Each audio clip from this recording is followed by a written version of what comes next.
Alright, video response to Hythloday guy.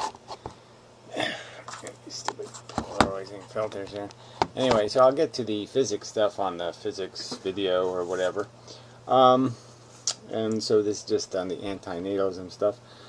So you do concede some of the argument in the sense that you concede the fact that, well, yeah, life has these gnarly bits, and you maybe even concede that maybe people should take some of this a little bit seriously, because it does appear that there's a whole bunch of sentient life at stake, and a lot of bad stuff is going to possibly, maybe, likely, inevitably going to happen, and that maybe somebody should take it a little bit seriously in terms of figuring out whether any of this makes any sense at all.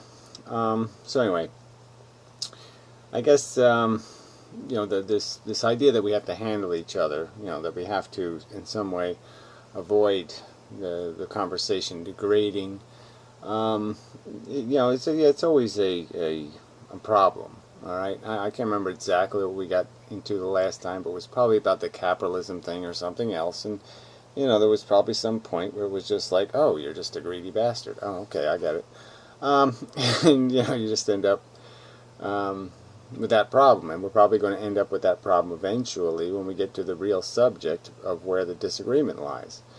And that's sort of going to be the bottom line eventually, I suppose. It's all nice having conversations about ethics and the strategies of philosophical communication and conversion and persuasion, and I'm all in terms of having a conversation about all that stuff.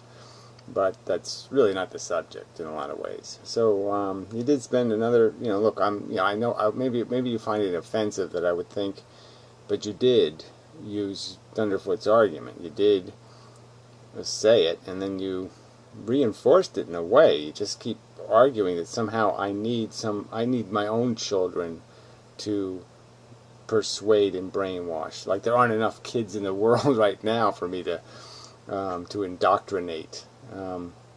That somehow the philosophy is so intensively hard and difficult that I would need to have intensive daily persuasion therapy, or something. Well, frankly, if that would be what was required, yeah, I'd say it would be unethical, and there wouldn't be any point. If you can't, if your philosophy isn't that strong, then I couldn't advocate it from this strong position. Because I don't think I think it is very strong. I don't think it takes any kind of huge amount of indoctrination. I think it takes about a half an hour of sincere willingness to listen to the argument. And then I think the argument's over. So, I think if I get the world's attention for a half an hour, yeah, I think it can be made. I think it can be stated in such a way as there's no rational reaction. Maybe they'll throw a bomb at me, but I'm just saying there's no rational counter-argument. The argument's solid, and it's you can't evade it with anything but a cheat. So anyway, so I'm just saying I don't need to breed my own indoctrinees. I can go find somebody else's. I actually was thinking about that today when I was making a video earlier. I was thinking about creating Ed's Funhouse and doing some kid videos, just because I accidentally ran across a couple of kid videos when I was, I had one of my videos that was titled Update or something, and a bunch of kid videos showed up. So I watched a couple of kid videos, and they were just kind of funny, and the kids are clever and terribly interesting. But I was just thinking maybe I should make videos for kids, and just try to tone it down a little and even be sarcastic, like Pee-wee's Funhouse was kind of patronizing.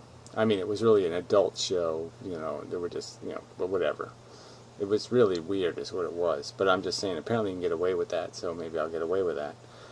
But that's a whole separate subject. I really don't want to make the argument in a context that looks at all like a cheat. I want people to honestly understand and honestly say, yeah, that makes sense. And I don't want to do it through taking advantage. Just like you don't want people to be anti-natalists just because they're personally miserable. You want them to be anti-natalists because they understand the risk to all the other sentients out there that will be put at jeopardy of feeling horrible. And that's sort of important.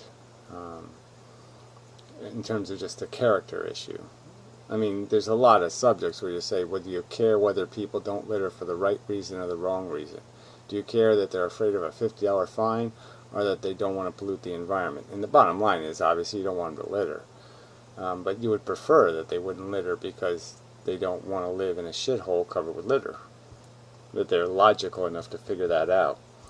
So anyway, enough of this. So I really think we've wasted way too much time on this argument of, and I guess you're doing it because you're trying to say that all risk, because I'm risk averse in this one circumstance, that I'm therefore declaring all risk unacceptable, and that's not true. Not all risks are equal. This particular case of needling, the downside risk is very large, and for a minority of people, extremely bad, negative, extremely high negatives, and the gain, the profit, is vacuous. In some other circumstance, you could look at a nuclear power, for example, there could be an argument that the productivity you'll gain by having this cheaper electricity will be more valuable than the risk you're posing to the environment and to citizens who might get abused by the sloppy capitalists running the place. So that's a different risk equation, and I'm not opposed to all. I'm not saying all risk is outrageous. I'm saying risk with reason. So it's like ethics. It's a question, and each question is different. You don't just say all questions are no. You say no. Each question is unique, and but generally speaking, the general outlook of risk aversion just recognizes that it's a theme that you can't ever do anything on somebody else's back kind of idea, that you don't ride on somebody else's misfortune, you don't win at somebody else's loss, that kind of thing. And that generally speaking, equations that involve taking from somebody else, that as being the liability, are not equations that are very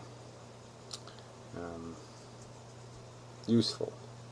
And we see it in society. We have a very low tolerance for certain kinds of trespasses. We'll let we'll let many people be killed in industrial accidents, but we'll have a zero tolerance for people being killed by terrorists, or some kind of equation like that. Thousands can die on the highways, but if somebody blows a plane up, yeah, it's the end of the world. We all have to have a panic, and so those are they're different assessments, and sometimes the assessments are quite irrational. Anyway, so again, I don't really want to. I'm not arguing that all risk is bad. I'm just arguing that, generally speaking, risk must be accounted for. And I think I'm accounting for why I'm saying the risk in procreation is way too high. Alright, so yeah, and so I don't, if that's what your point is that I should risk harming a child to make a soldier in the war for antinatalism, I would argue that the risk of them being harmed by that experience is too high to justify, for the small amount of gain, the vitality of the movement should not depend on creating in such an overt way the army. The army should be converted out of the army of humans that already exist. If you can't create converts, then you probably shouldn't be in the game, pretty much. So anyway, you've used kind of wacky, these are kind of wacky arguments. The philosophy will die out, or ideas lost forever. I'm making videos. I mean, it's a lot harder to die out and be lost forever nowadays. So I don't see a huge threat in that, and I've already created enough converts, you could almost argue, that survivability is already sort of guaranteed. Alright, anyway, moving on. Alright, so the conversation on ethics and the origins of my perception of what a right is. I guess my first argument to rights would be that you know a right when you've identified wrongs. So the easy thing to do is just say what's wrong, and then when you find the wrongs, you just say everything else is a right. So if it doesn't have a wrong element to it, then it's probably a right. I mean, that to me is the easy thing to do, because rights does get very messy. And so what we're really talking about here isn't just some sort of fundamental right to do something you want to do to yourself, right? This is a subject about imposition. So now the first argument is going to be an ethical conversation about when do you have a right to impose. And so that's, in my opinion, you can't run away from the fundamental argument, is that this is not some sort of innate right. And again, I would argue there's no right derived from biology. There's no right. There's not even a necessity. I would argue you don't even have a right to life if your life was, let's say, you were born radioactive, and you were a threat, or you had rabies and you were a threat. You had some sort of disease that was just maliciously capable of spreading, and if immediate and quick action to dispose of your body wasn't conducted, it posed a huge threat to many thousands of other people. You would have no right to claim that your life is therefore preservable. So I mean, no rights are endurable, and all of them require reason. A right must be justified by reason. So justified is the key word. So a right is something that arises out of a justification for an action. That's, I don't think it comes out of anything else. So I don't think there's any. Your fundamental rights might be to something called fairness. I think that would be a durable word. So you describe fair rules for some sort of battle, and you say, okay, these are your rights within these rules of fairness. Let's see. But again, it all has to do with justification and doing what's right and not doing what's wrong. So let's say if we converted this thing into, I had an experiment, and my experiment was full of rats, living sentient beings, and I was responsible for their welfare. And nothing had ever told me that there was any reason for the experiment. I was just managing the welfare of the rats. And suppose I found through experience that there was no way I could manage these rats. Okay, they fought with each other, they killed each other, and they all died constantly. And I was given no reason for them to exist. If I logically said, okay, why do they exist? Is it right to perpetuate? I'm the one who I will decide whether there's more rats put in. I control their breeding, and I can dial up any number. And so I'm just saying, why would I not draw the conclusion that there's no profit in this? This isn't being done for a purpose, and it's just tormenting rats. So, even if I was to say 50% of the rats are doing very well and 25% are mediocre, but there's 25% who are really having a hard time, I mean, wouldn't I have a justification to say for the benefit of those 25, I'm just going to shut this thing down because it doesn't accomplish anything. There's no need for it to take place. Why should those 25 exist perpetually in a highly negative condition? And I mean perpetually in the sense that there will be replacement population. They will just, in that sense, perpetually exist with their disease, so to speak, the disease of their dissatisfaction.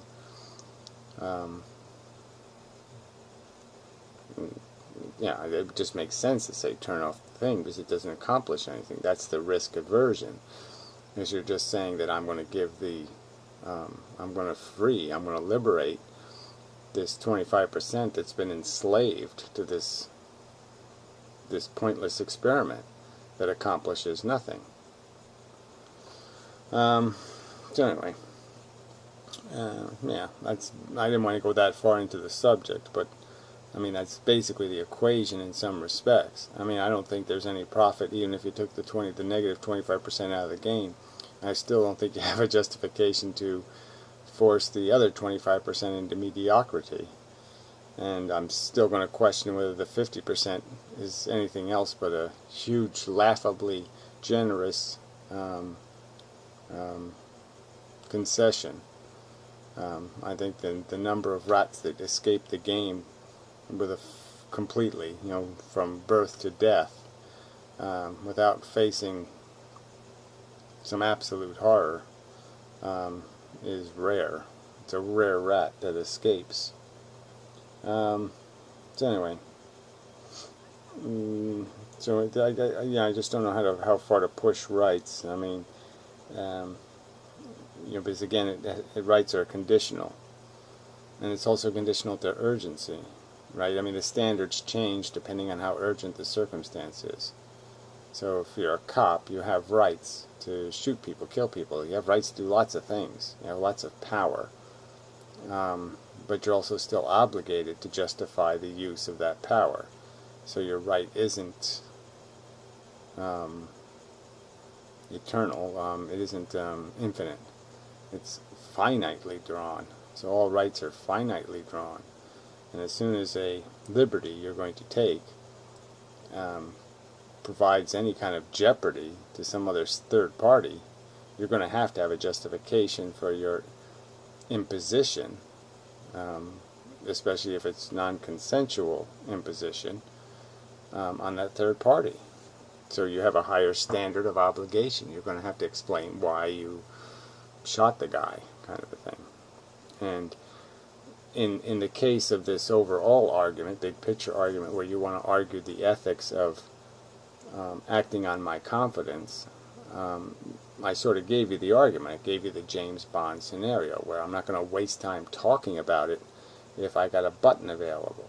Now, if you're going to guarantee me that the button isn't going to be unavailable, that James Bond isn't going to cut through his ropes and shoot me in the head before I get to press it, now if you give me some guarantee that listening to you isn't going to jeopardize my capacity to hit the button when I'm done listening to you, then I'll say, go ahead, talk all you want.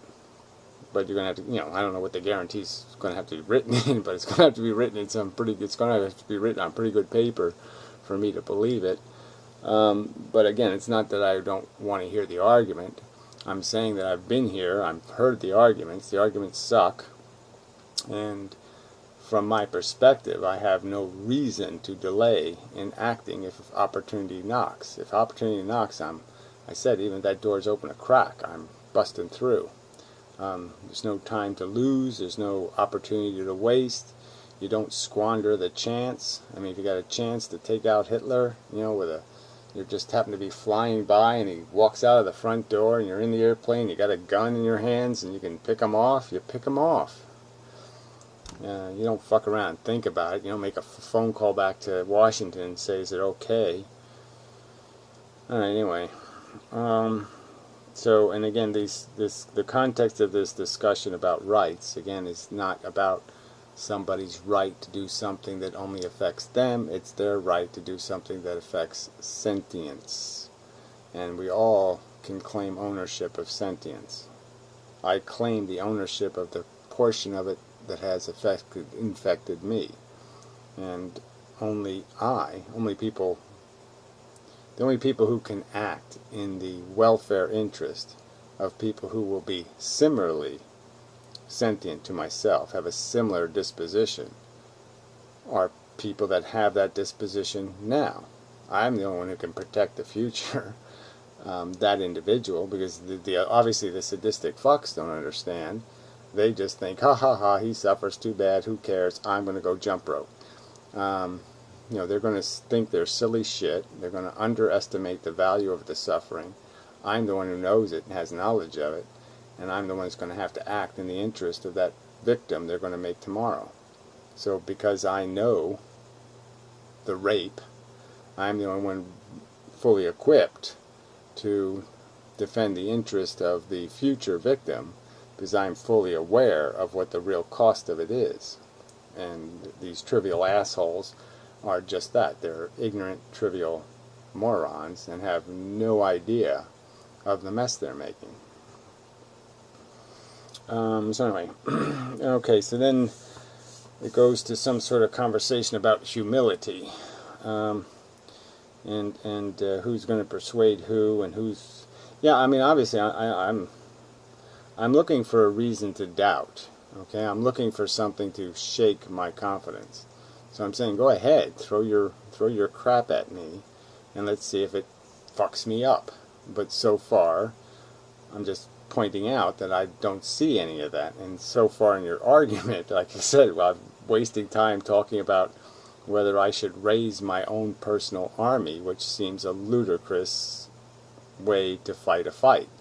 And so, yeah, I don't mean to be insulting, but it just seems to me ludicrous. Maybe you're making some bigger point about risk and, you know, trying to force me to conform to some perception that you think this is what risk means. But I'm just saying the way you framed that argument was with a preposterous argument that I should do harm to a child, something I believe is harm. I should cause an individual to exist, which I think is going to be a harm, and especially going to be even more of a harm if I raise them to be real humans and to take real responsibility for their real existence, that they're not going to be happy then. They're going to be janitors, and they're going to be sentenced to a difficult and unpleasant task.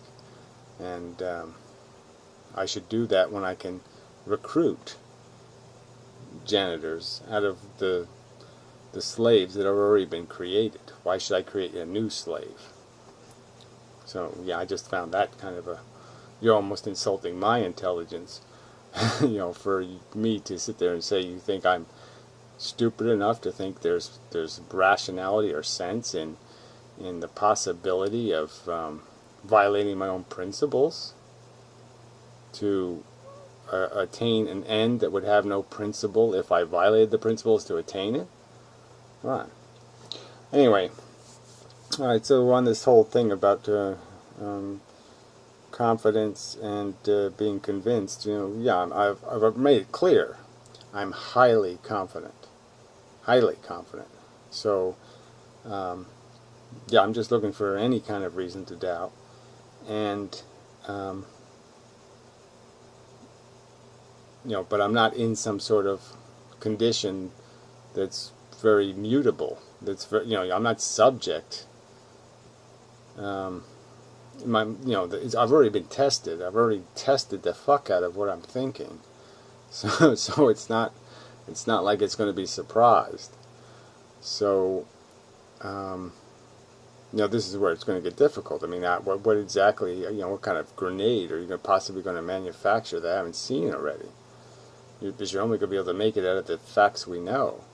So I just don't think you're going to manufacture some special God theory or some special fundamental purpose theory, or, you know, I mean, I just don't see how you have to unravel a fact. You have to. I mean, this test is really about the integrity of the philosophy, but it's more about the integrity of the evidence and the facts.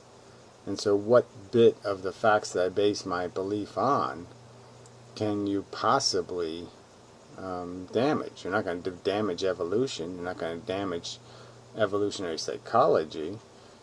So, you know, and the rest of it is just culture and meme nonsense, right? I mean, optimism versus pessimism or some sort of bullshit like that. The rest of it is just a feeding animal, right? What's the real value of a satisfied addiction? And, yeah, I'm going to laugh at that idea just because we know that has no value because it's self-creating. The value is only in perception alone. There is no value in the thing. There's only value in our perception. Much like a woman's vagina. You know, so it's the way it works. So anyway, idea testing is, well, idea testing, I'll just stop there. That's sort of what I'm doing. I'm idea testing. And the more tests my ideas pass, the more conflict and battle I can put them through, the greater the gladiator they are, right? In this case, Nietzsche is correct. What doesn't kill your idea only makes it stronger, because now it's survived another battle. It has more experience. It can, you know, like Neo when he sees the Matrix. You know, I can just wave it all off. I can, you know, just it gets easy once you see the game at its core. Alright, so you claim I didn't engage with your thought experiment, and I think I did engage with it. I pointed out the argument is if I come to some round table and it's got a red button in the middle of it, yeah, I'm not going to wait for my James Bond villain failure moment. I'm not going to sit there and pretend that, okay, this is, you know, you know, like I said, I'm going to, if I can get to that damn button, I'm getting to the damn button. You know, so I mean, the time for conversation is past. If opportunity presents itself, like I said, it's wartime. You just don't screw around negotiating with the soldier you're going face to face with. You don't have a conversation about geo-international politics and say, well, what do you think of this crisis? Do you think we shouldn't have pissed you guys off and had an embargo, and, you know, just because you ate a few Chinamen? I mean, you know, yeah, maybe all this shit over because you ate a few Chinamen, I mean, big deal. Yeah, I mean, maybe it'd be nice if you could have a conversation with each soldier before you got to shoot him, but I mean, the case is I'm at war. I'm going to be dead if I play the game that way, and my cause is going to be lost. So from the thought experiment you gave me, I'm just telling you why I'm hitting the button. I'm not going to have a conversation with you jackasses. Alright? But it's not because I don't want to have the conversation. I'm just saying you can't show me the red button. Okay? Have the conversation and then bring the red button out. But don't sit there and have it sitting on the table. I mean, it's like going to it's like going to dinner with you know, Adolf Hitler, and they give me a steak knife. I mean, I'm not gonna fuck around, okay? I mean, I know what I'm supposed to do with that steak knife. You know, I'm not gonna just sit around and have a conversation and wait for James Bond to show up and screw it all up. Anyway, yeah, I think that's all in that one. Yeah. So, like I said, if you can guarantee the button's durability, that it's there for good, and it'll be available in, you know, the hour and a half I need to let you talk, then yeah, talk all you want. But I mean, the bottom line is if I'm not convinced, I'm still going to perceive it as I have to act in the interest of the victims these people don't understand. So if they don't understand the victims they're creating, if they don't understand the mess they're making, that's one of the conclusions I have. All right, it isn't just that I'm concluding that I'm right. I'm concluding that I'm right in a context where they are wrong. I mean, they're just not getting it. Anyway, and they're not getting it because they have some sort of God delusion or some other kind of bullshit. Like I said, if we can pick them apart enough, we'll find it's their ego that is making them insensitive, not anything real. It's their little tiny dick that turns them into some obnoxious defender of the Red Sox. Just as they become an obnoxious defender of their race, it's a little tiny dick that makes you do that. Or an obnoxious defender of your country, a little tiny dick makes you do that. Yeah, that's all this is. This defense of the existence of the human race is, you know, small penis syndrome. Anyway, okay, inferior, can't reason. Yeah, so I'm not making that claim.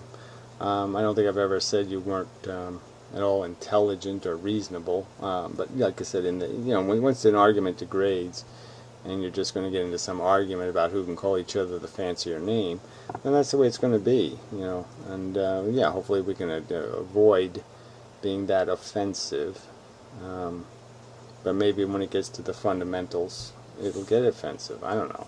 I'm not really in a get offended mood, to tell you the truth. I mean, I'm just quite sick of it on this whole atmosphere. And so I've tried not to be very reactive, and I don't know whether everybody else is going to give me any credit for that. But I mean, people have made really obnoxious, some really shit videos, and I haven't responded in kind. Anyway, your concession that our disagreement will be on the premises. Yeah, so you've already conceded that argument that our disagreement is going to be on the premises. So eventually we're going to have to get to those. Let's see. That's it. Yeah. So, yeah, so far so good. Like I said, maybe some of these other conversations around the question of when, you know, how deep are our rights? You know, the right to play God. I mean, that's, you know, I consider procreation playing God. I mean, it fits all those characteristics. It's highly aggressive. You're presuming to know what's in the best interest of this new being. You're satisfied that you're enough in control and that the world they'll live in is going to be satisfactorily habitable. There's lots of assumptions and built in to what procreation requires in terms of a statement about what the truth of the reality of reality is. And they're really quite arrogant. And so there is a kind of joke in people telling me how uncertain we should all be, and yet they're doing something so aggressive. They're creating in the mouth of uncertainty with what? The presumption that it's not as bad as it seems? The truth isn't as ugly as all the facts indicate? Maybe the truth is even uglier.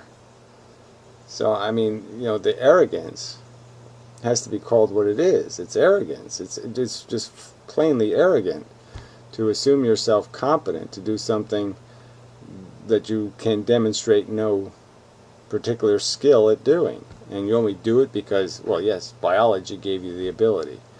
But again, I'm saying biology has nothing to do with a right. If mosquitoes had nuclear bombs in their pocket, that doesn't mean they would have some sort of right to use them, right?